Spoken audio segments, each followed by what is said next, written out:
Escuchan ustedes la lectura del libro Patriarcas y Profetas, capítulo 32, titulado La Ley y los dos Pactos.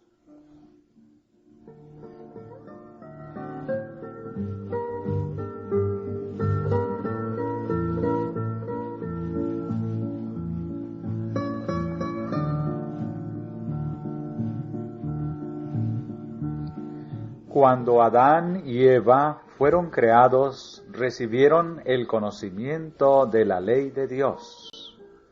Conocieron los derechos que la ley tenía sobre ellos. Sus preceptos estaban escritos en sus corazones.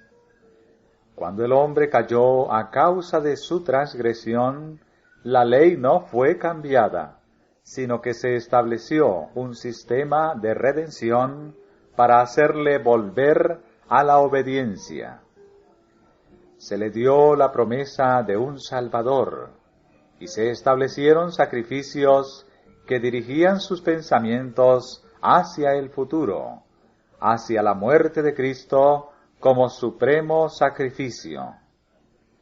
Si nunca se hubiera violado la ley de Dios, no habría habido muerte, ni se habría necesitado un Salvador, ni tampoco sacrificios. Adán enseñó a sus descendientes la ley de Dios, y así fue transmitida de padres a hijos durante las siguientes generaciones. No obstante, las medidas bondadosamente tomadas para la redención del hombre, pocos la aceptaron y prestaron obediencia.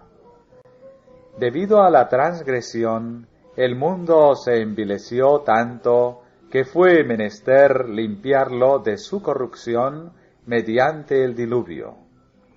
La ley fue preservada por Noé y su familia, y Noé enseñó los 10 mandamientos a sus descendientes.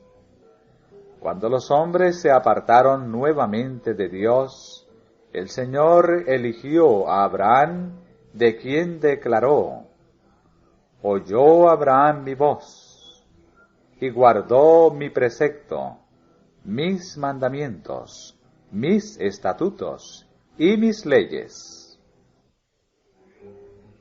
Le dio el rito de la circuncisión como señal de que quienes lo recibían eran dedicados al servicio de Dios y prometían permanecer separados de la idolatría y obedecer la ley de Dios. La falta de voluntad para cumplir esta promesa que los descendientes de Abraham evidenciaron en su tendencia a formar alianzas con los paganos y adoptar sus prácticas fue la causa de su estada y servidumbre en Egipto. Pero en su relación con los idólatras y su forzada sumisión a los egipcios, los israelitas corrompieron aún más su conocimiento de los preceptos divinos al mezclarlos con las crueles y viles enseñanzas del paganismo. Por lo tanto, cuando los sacó de Egipto, el Señor descendió sobre el Sinaí, envuelto en gloria y rodeado de sus ángeles, y con grandiosa majestad pronunció su ley a todo el pueblo.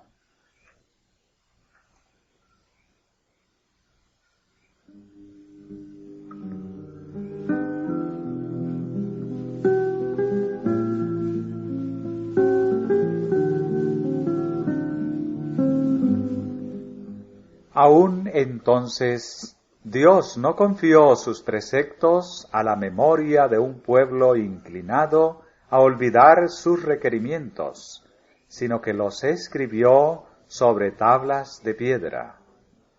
quiso alejar de Israel toda posibilidad de mezclar las tradiciones paganas con sus santos preceptos o de confundir sus mandamientos con costumbres o reglamentos humanos.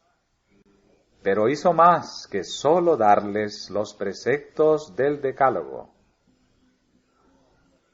El pueblo se había mostrado tan susceptible a descarriarse que no quiso dejarles ninguna puerta abierta a la tentación. A Moisés se le dijo que escribiera, como Dios se lo había mandado, derechos y leyes que contenían instrucciones minuciosas respecto a lo que el Señor requería. Estas instrucciones relativas a los deberes del pueblo para con Dios, a los deberes de unos para con otros y para con los extranjeros, no era otra cosa que los principios de los 10 mandamientos ampliados y dados de una manera específica, en forma tal que ninguno pudiera errar. Tenían por objeto resguardar la santidad de los 10 mandamientos, grabados en las tablas de piedra.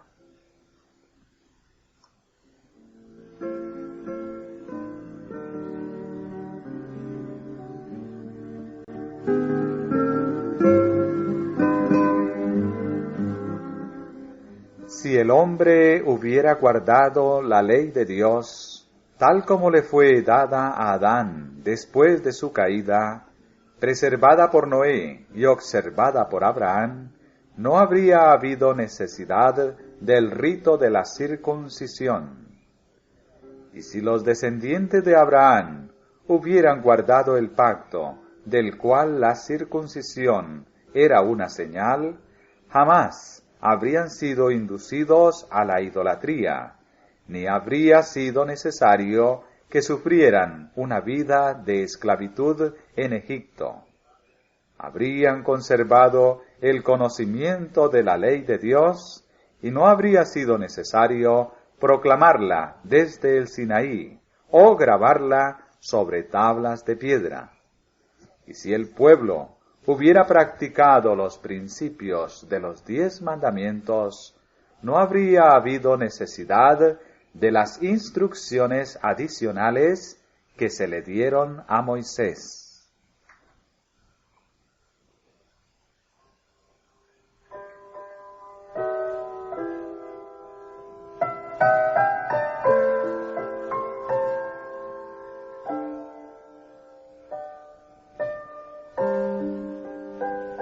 El sistema de sacrificios confiado a Adán fue también pervertido por sus descendientes.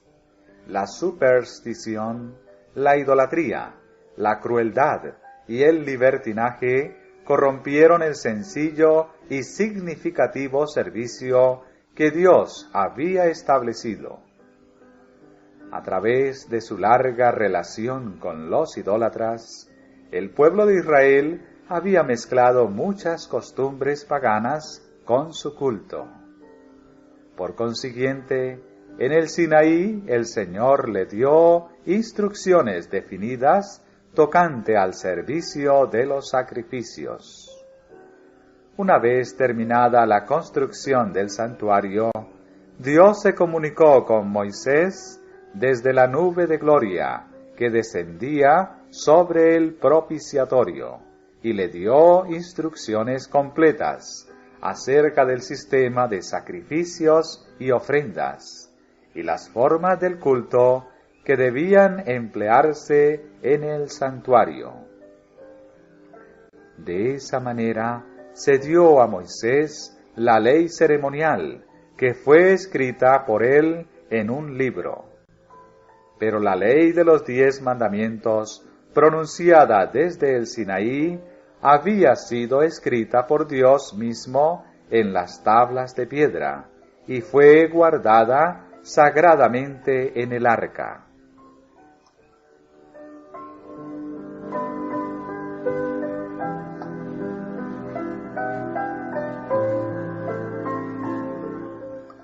Muchos confunden estos dos sistemas y se valen de los textos que hablan de la ley ceremonial para tratar de probar que la ley moral fue abolida, pero esto es pervertir las Escrituras.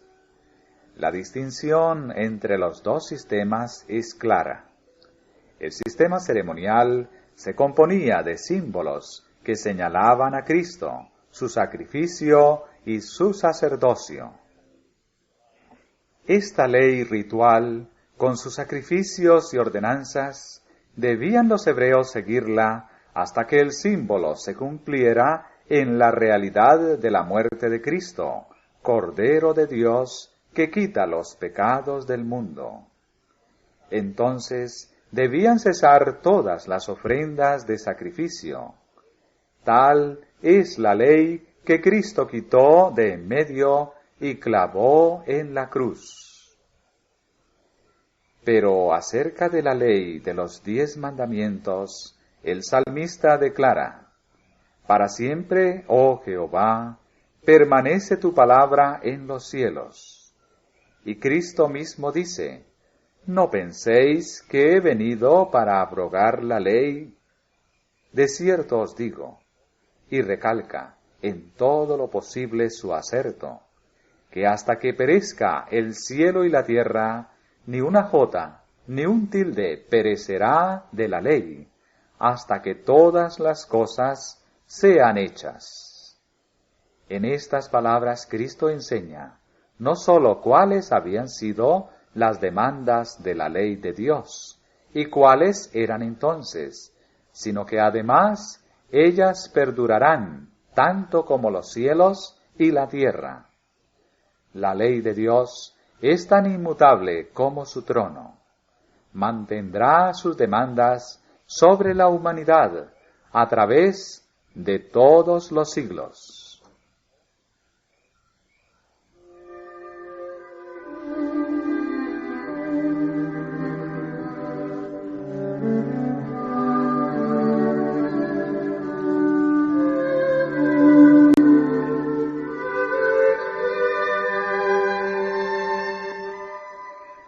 Respecto a la ley pronunciada en el Sinaí, dice Nehemías: Sobre el monte de Sinaí descendiste, y hablaste con ellos desde el cielo, y dísteles juicios rectos, leyes verdaderas, y estatutos y mandamientos buenos.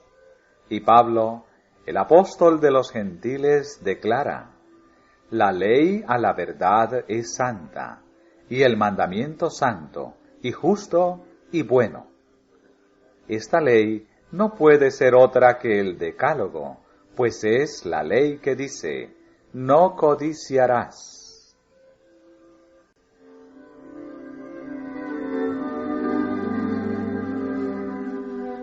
Si bien la muerte del Salvador puso fin a la ley de los símbolos y sombras, no disminuyó en lo más mínimo la obligación del hombre hacia la ley moral.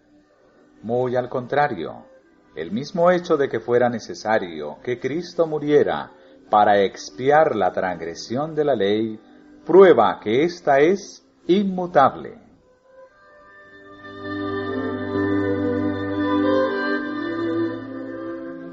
Los que alegan que Cristo vino para abrogar la ley de Dios y eliminar el Antiguo Testamento, hablan de la era judaica como de un tiempo de tinieblas, y representan la religión de los hebreos como una serie de meras formas y ceremonias. Pero este es un error. A través de todas las páginas de la historia sagrada, donde está registrada la relación de Dios con su pueblo escogido, hay huellas vivas del gran Yo Soy. Nunca dio el Señor a los hijos de los hombres más amplias revelaciones de su poder y gloria que cuando fue reconocido como único soberano de Israel y dio la ley a su pueblo. Había allí un cetro que no era empuñado por manos humanas, y las majestuosas manifestaciones del invisible Rey de Israel fueron indeciblemente grandiosas y temibles.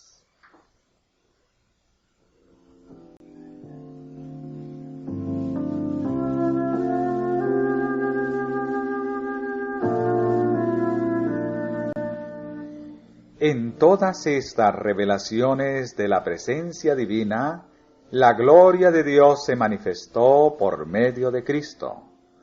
No sólo cuando vino el Salvador, sino a través de todos los siglos después de la caída del hombre y de la promesa de la redención. Dios estaba en Cristo, reconciliando el mundo así.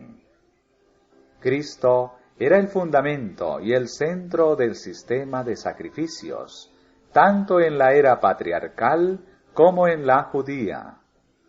Desde que pecaron nuestros primeros padres, no ha habido comunicación directa entre Dios y el hombre. El Padre puso el mundo en manos de Cristo para que por su obra mediadora redimiera al hombre y vindicara la autoridad y santidad de la ley divina.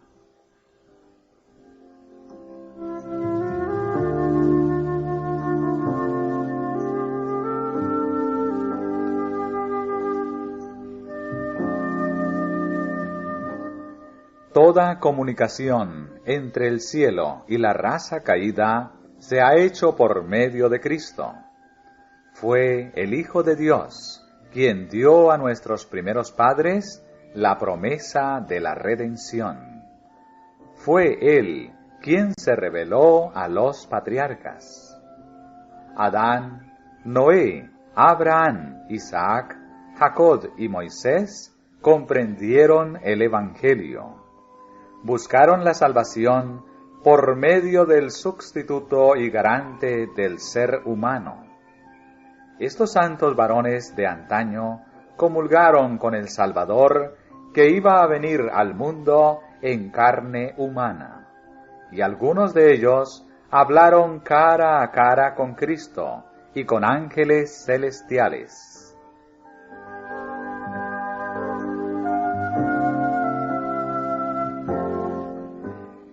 Cristo no solo fue el que dirigía a los hebreos en el desierto, el ángel en quien estaba el nombre de Jehová, y quien, velado en la columna de nube, iba delante de la hueste, sino que también fue él quien dio la ley a Israel.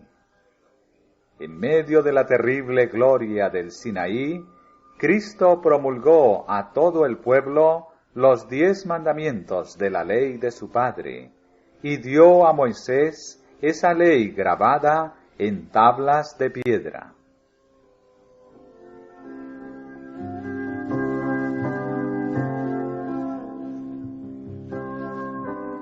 Fue Cristo quien habló a su pueblo por medio de los profetas. El apóstol Pedro, escribiendo a la iglesia cristiana, dice que los que profetizaron de la gracia que había de venir a vosotros han inquirido y diligentemente buscado, escudriñando cuándo y en qué punto de tiempo significaba el Espíritu de Cristo que estaba en ellos, el cual prenunciaba las aflicciones que habían de venir a Cristo y las glorias después de ellas. Es la voz de Cristo la que nos habla por medio del Antiguo Testamento, porque el testimonio de Jesús es el espíritu de la profecía.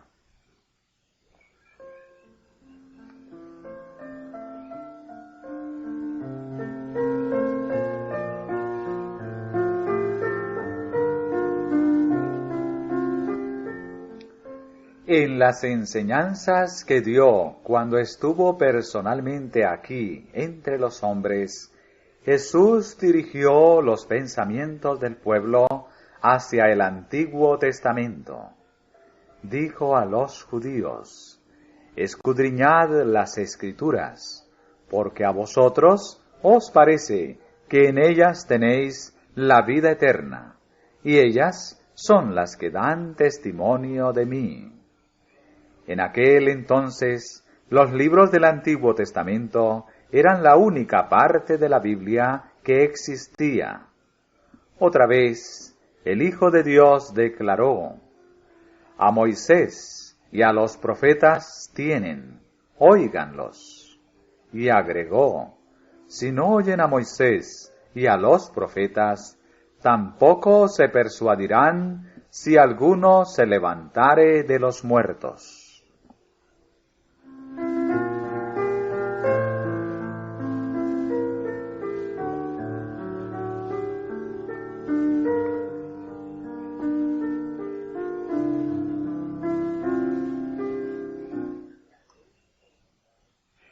La ley ceremonial fue dada por Cristo. Aún después de ser abolida, Pablo la presentó a los judíos en su verdadero marco y valor, mostrando el lugar que ocupaba en el plan de la redención, así como su relación con la obra de Cristo. Y el gran apóstol declara que esta ley es gloriosa, digna de su divino originador. El solemne servicio del santuario representaba las grandes verdades que habían de ser reveladas a través de las siguientes generaciones. La nube del incienso que ascendía con las oraciones de Israel representaba su justicia, que es lo único que puede hacer aceptable ante Dios la oración del pecador. La víctima sangrante en el altar del sacrificio daba testimonio del Redentor que había de venir, y el lugar santísimo irradiaba la señal visible de la presencia divina. Así, a través de siglos y siglos de tinieblas y apostasía, la fe se mantuvo viva en los corazones humanos hasta que llegó el tiempo del advenimiento del Mesías prometido.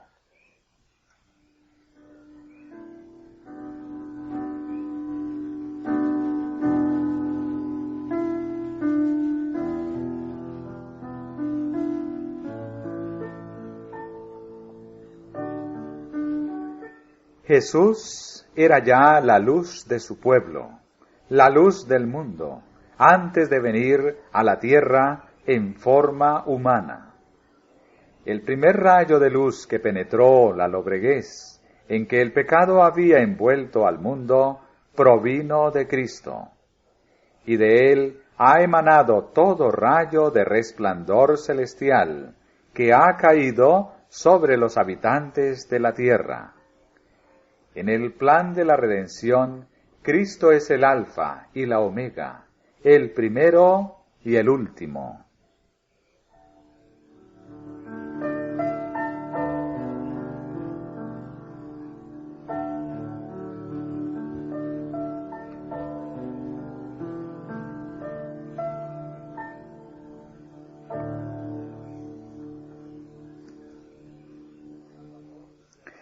Desde que el Salvador derramó su sangre para la remisión de los pecados y ascendió al cielo para presentarse ahora por nosotros en la presencia de Dios, raudales de luz han brotado de la cruz del Calvario y de los lugares santos del santuario celestial.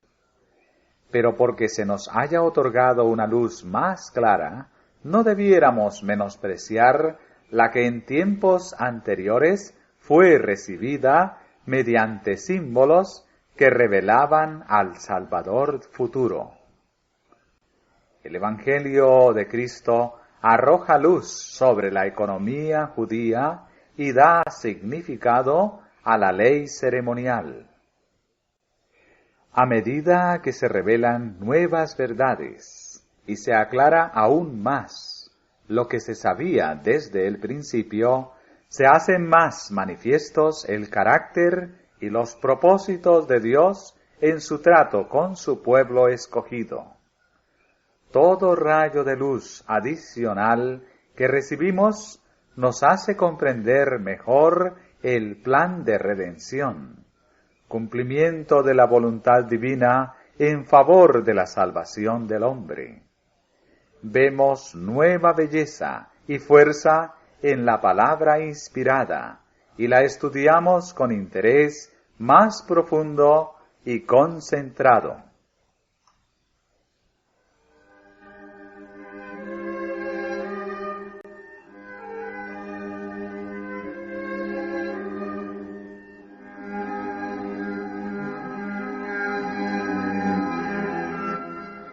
Muchos opinan que Dios colocó una muralla divisoria entre los hebreos y el resto del mundo, que su cuidado y amor de los que privara en gran parte al resto de la humanidad se concentraba en Israel. Pero no fue el propósito de Dios que su pueblo construyera una muralla de separación entre ellos y sus semejantes. El corazón del amor infinito abarcaba a todos los habitantes de la tierra. Aunque le habían rechazado, constantemente procuraba revelárseles y hacerlos partícipes de su amor y su gracia. Su bendición fue concedida al pueblo escogido, para que éste pudiera bendecir a otros.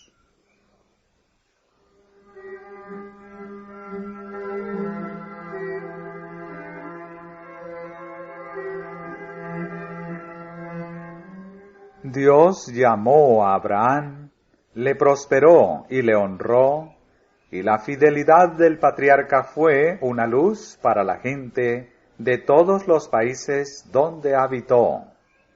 Abraham no se aisló de quienes le rodeaban. Mantuvo relaciones amistosas con los reyes de las naciones circundantes y fue tratado por algunos de ellos con gran respeto. Su integridad y desinterés, su valor y benevolencia representaron el carácter de Dios. A Mesopotamia, a Canaán, a Egipto, hasta a los habitantes de Sodoma, el Dios del cielo se les reveló por medio de su representante.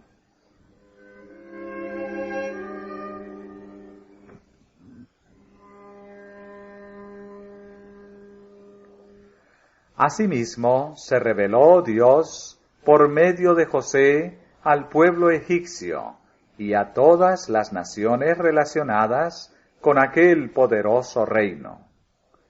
¿Por qué dispuso el Señor exaltar a José a tan grande altura entre los egipcios? Podía lograr sus propósitos en favor de los hijos de Jacob de cualquiera otra manera, pero quiso hacer de José una luz y lo puso en el palacio del rey para que la luz celestial alumbrara cerca y lejos. Mediante su sabiduría y su justicia, mediante la pureza y la benevolencia de su vida cotidiana, mediante su devoción a los intereses del pueblo y de un pueblo idólatra, José fue el representante de Cristo. En su benefactor, a quien todo Egipto se dirigía con gratitud y a quien todos elogiaban, aquel pueblo pagano debía contemplar el amor de su Creador y Redentor. También, mediante Moisés, Dios colocó una luz junto al trono del mayor reino de la tierra, para que todos los que quisieran pudieran conocer al Dios verdadero y viviente. Y toda esta luz fue dada a los egipcios antes de que la mano de Dios se extendiera sobre ellos en las plagas.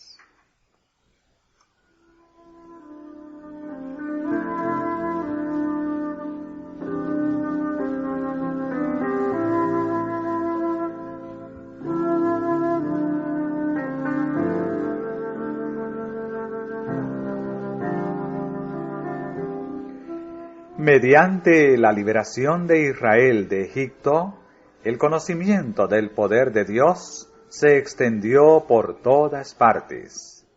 El belicoso pueblo de la raza fuerte de Jericó tembló.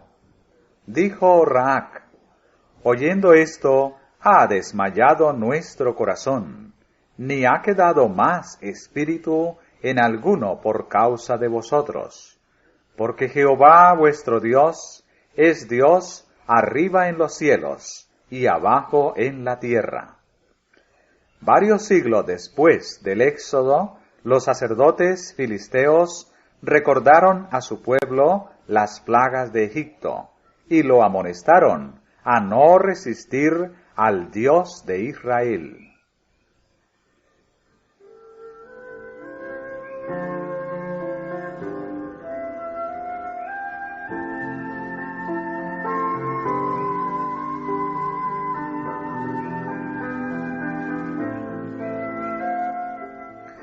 Dios llamó a Israel, lo bendijo y lo exaltó, no para que mediante la obediencia a su ley recibiese él solo su favor y fuera beneficiario exclusivo de sus bendiciones, sino para revelarse por medio de él a todos los habitantes de la tierra. Para poder alcanzar este propósito, Dios le ordenó que fuera diferente de las naciones idólatras que lo rodeaban.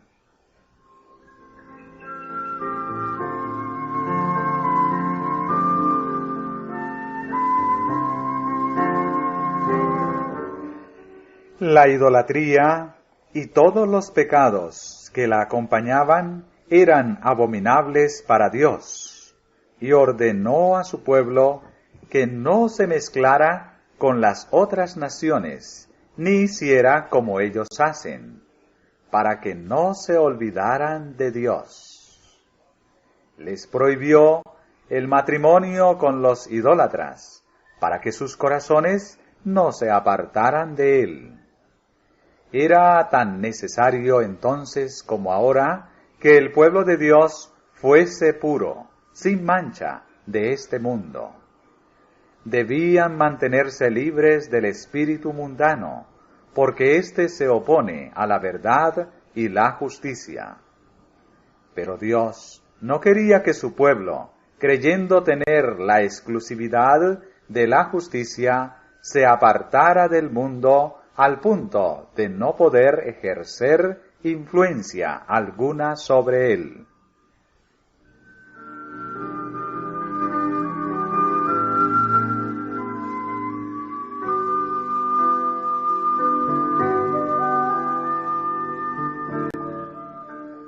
Como su Maestro, los seguidores de Cristo debían ser en todas las edades la luz del mundo. El Salvador dijo: una ciudad asentada sobre un monte no se puede esconder, ni se enciende una lámpara y se pone debajo de un almud, mas sobre el candelero, y alumbra a todos los que están en casa, es decir, en el mundo. Y agrega: así alumbre vuestra luz delante de los hombres, para que vean vuestras obras buenas, y glorifiquen a vuestro Padre que está en los cielos. Esto es exactamente lo que hicieron Enoc, Noé, Abraham, José y Moisés. Y es precisamente lo que Dios quería que hiciera su pueblo Israel.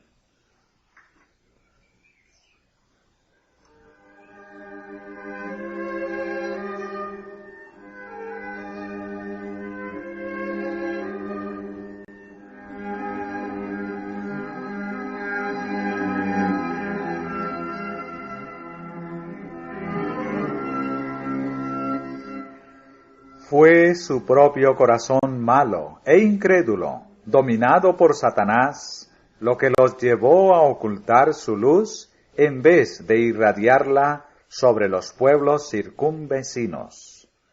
Fue ese mismo espíritu fanático lo que les hizo seguir las prácticas inicuas de los paganos, o encerrarse en un orgulloso exclusivismo, como si el amor y el cuidado de Dios fuesen únicamente para ellos.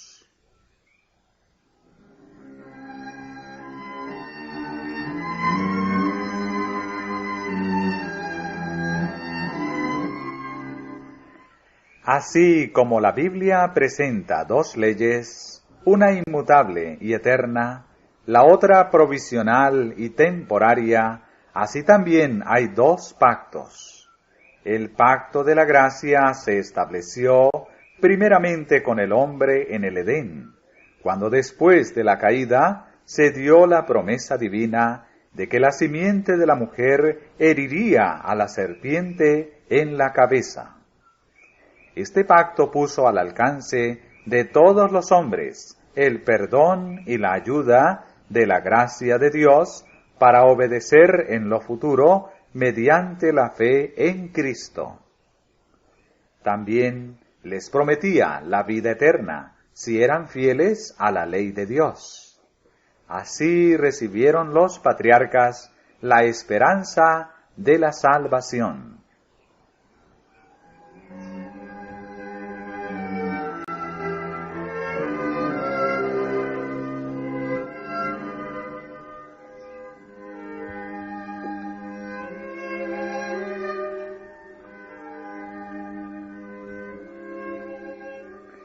Este mismo pacto le fue renovado a Abraham en la promesa: en tu simiente serán benditas todas las gentes de la tierra. Esta promesa dirigía los pensamientos hacia Cristo. Así la entendió Abraham y confió en Cristo para obtener el perdón de sus pecados. Fue esta fe la que se le contó como justicia. El pacto con Abraham también mantuvo la autoridad de la ley de Dios. El Señor se le apareció y le dijo: Yo soy el Dios Todopoderoso. Anda delante de mí y sé perfecto. El testimonio de Dios respecto a su siervo fiel fue: oyó Abraham mi voz y guardó mi precepto, mis mandamientos, mis estatutos y mis leyes. Y el Señor le declaró: estableceré mi pacto entre mí y ti, y tu simiente después de ti en sus generaciones, por alianza perpetua, para hacerte a ti por Dios y a tu simiente después de ti.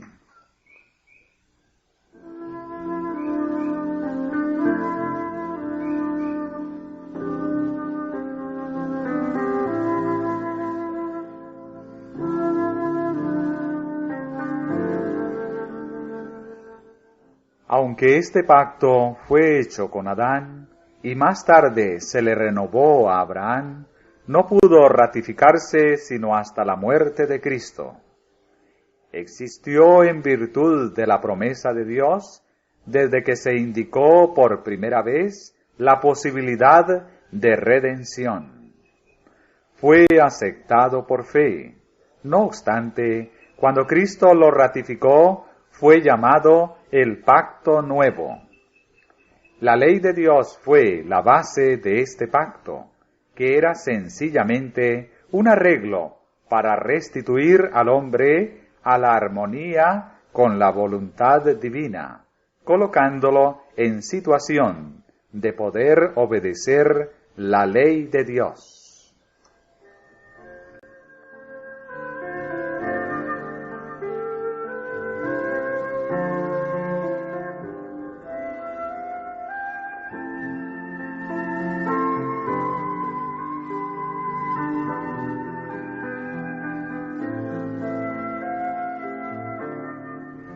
Otro pacto, llamado en la Escritura el Pacto Antiguo, se estableció entre Dios e Israel en el Sinaí, y en aquel entonces fue ratificado mediante la sangre de un sacrificio. El pacto hecho con Abraham fue ratificado mediante la sangre de Cristo y es llamado el segundo pacto o nuevo pacto, porque la sangre con la cual fue sellado se derramó después de la sangre del primer pacto. Es evidente que el nuevo pacto estaba en vigor en los días de Abraham, puesto que entonces fue confirmado tanto por la promesa como por el juramento de Dios. Dos cosas inmutables en las cuales es imposible que Dios mienta.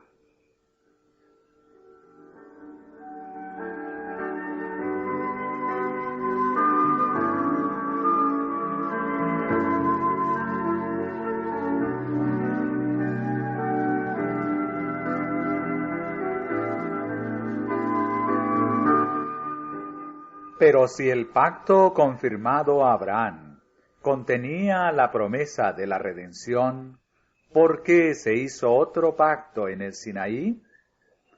Durante su servidumbre, el pueblo había perdido en alto grado el conocimiento de Dios y de los principios del pacto de Abraham. Al libertarlos de Egipto, Dios trató de revelarles su poder y su misericordia para inducirlos a amarle y a confiar en él. Los llevó al Mar Rojo, donde, perseguidos por los egipcios, parecían imposible que escaparan, para que pudieran ver su total desamparo y necesidad de ayuda divina, y entonces los libró. Así se llenaron de amor y gratitud hacia él, y confiaron en su poder para ayudarles. Los ligó a sí mismo como su libertador de la esclavitud temporal.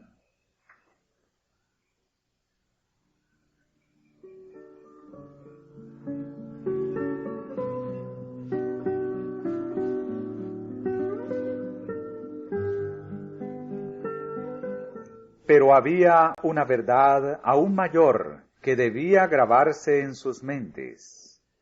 Como habían vivido en un ambiente de idolatría y corrupción, no tenían un concepto verdadero de la santidad de Dios, de la extrema pecaminosidad de su propio corazón, de su total incapacidad para obedecer la ley de Dios y de la necesidad de un Salvador. Todo esto se les debía enseñar.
Dios los llevó al Sinaí, manifestó allí su gloria, les dio la ley con la promesa de grandes bendiciones siempre que obedecieran. Ahora pues, si diereis oído a mi voz y guardareis mi pacto, vosotros seréis mi reino de sacerdotes y gente santa. Los israelitas no percibían la pecaminosidad de su propio corazón y no comprendían que sin Cristo les era imposible guardar la ley de Dios. y con excesiva premura concertaron su pacto con Dios. Creyéndose capaces de ser justos por sí mismos, declararon: haremos todas las cosas que Jehová ha dicho y obedeceremos. Habían presenciado la grandiosa majestad de la proclamación de la ley y habían temblado de terror ante el monte. Y sin embargo, apenas unas pocas semanas después, quebrantaron su pacto con Dios al postrarse a adorar una imagen fundida. No podían esperar el favor de Dios por medio de un pacto que ya habían roto. Y entonces, viendo su pecaminosidad y su necesidad de perdón, llegaron a sentir la necesidad del Salvador revelado en el pacto de Abraham y simbolizado en los sacrificios. De manera que mediante la fe y el amor se vincularon con Dios como su libertador de la esclavitud del pecado. Ya estaban capacitados para apreciar las bendiciones del nuevo pacto.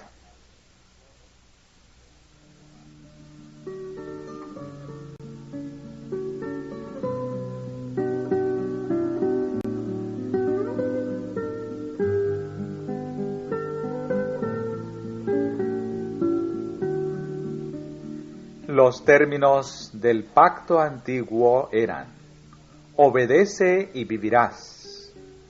El hombre que los hiciere vivirá en ellos. Pero maldito el que no confirmare las palabras de esta ley para cumplirlas. El nuevo pacto se estableció sobre mejores promesas: la promesa del perdón de los pecados y de la gracia de Dios para renovar el corazón y ponerlo en armonía con los principios de la ley de Dios. Este es el pacto que haré con la casa de Israel después de aquellos días, dice Jehová. Daré mi ley en sus entrañas y escribiréla en sus corazones, y perdonaré la maldad de ellos y no me acordaré más de su pecado. La misma ley que fue grabada en tablas de piedra es escrita por el Espíritu Santo sobre las tablas del corazón. En vez de tratar de establecer nuestra propia justicia, aceptamos la justicia de Cristo. Su sangre expía nuestros pecados. Su obediencia es aceptada en nuestro favor. Entonces el corazón renovado por el Espíritu Santo producirá los frutos del Espíritu. Mediante la gracia de Cristo viviremos obedeciendo a la ley de Dios escrita en nuestro corazón. Al poseer el Espíritu de Cristo, andaremos como Él anduvo. Por medio del profeta, Cristo declaró respecto a sí mismo: el hacer tu voluntad, Dios mío, hame agradado, y tu ley está en medio de mis entrañas. Y cuando vivió entre los hombres, dijo: no me ha dejado solo el Padre, porque yo lo que a Él agrada hago siempre.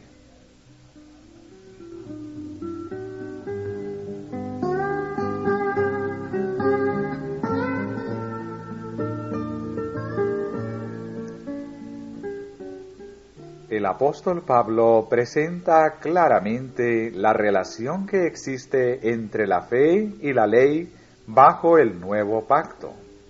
Dice: justificados pues por la fe, tenemos paz para con Dios por medio de nuestro Señor Jesucristo. Luego, ¿deshacemos la ley por la fe? En ninguna manera. Antes, establecemos la ley. Porque lo que era imposible a la ley, por cuanto era débil por la carne, no podía justificar al hombre porque éste, en su naturaleza pecaminosa, no podía guardar la ley. Dios, enviando a su Hijo, en semejanza de carne de pecado, y a causa del pecado, condenó al pecado en la carne, para que la justicia de la ley fuese cumplida en nosotros, que no andamos conforme a la carne, mas conforme al Espíritu.